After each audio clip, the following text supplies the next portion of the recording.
Assalamualaikum warahmatullahi wabarakatuh. Perkenalkan, nama saya Yuelana Arugin, MPM 0910804149, Prodi Administrasi Publik kelas A semester 6. Di sini saya akan menjelaskan beberapa materi mengenai administrasi publik. Langsung saja. Satu, pengertian administrasi publik.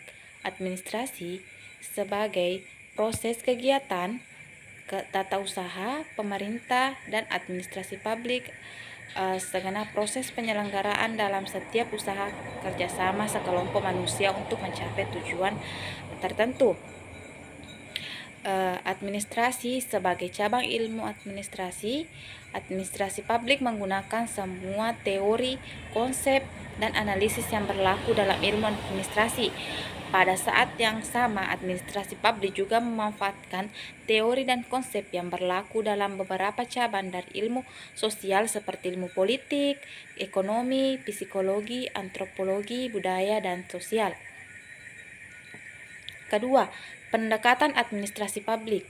Menurut Maurice Speer, ada 3 pendekatan administrasi publik, yaitu pendekatan matematik atau mathematic approach, kedua pendekatan sumber daya manusia, ketiga pendekatan sumber daya umum atau general research.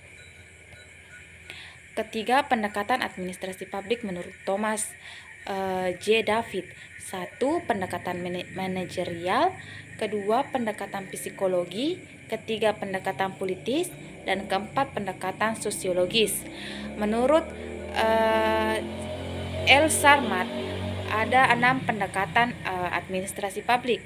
Yang pertama, pendekatan proses administrasi, kedua pendekatan empiris, ketiga pendekatan perilaku manusia, keempat pendekatan sistem sosial, kelima pendekatan matematik, dan keenam pendekatan pembuatan keputusan.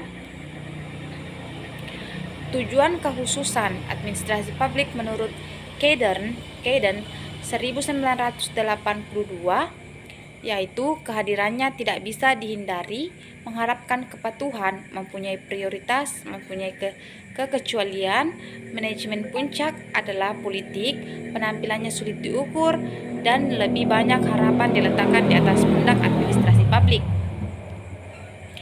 Identifikasi administrasi publik menurut Kayden 1983 menawarkan 5 identifikasi administrasi publik yang terdiri dari identifikasi administrasi pemerintahan, identifikasi organisasi publik, identifikasi orientasi sikap administrasi, identifikasi proses yang bersifat khusus, identifikasi aspek publik unsur umum, identifikasi administrasi publik.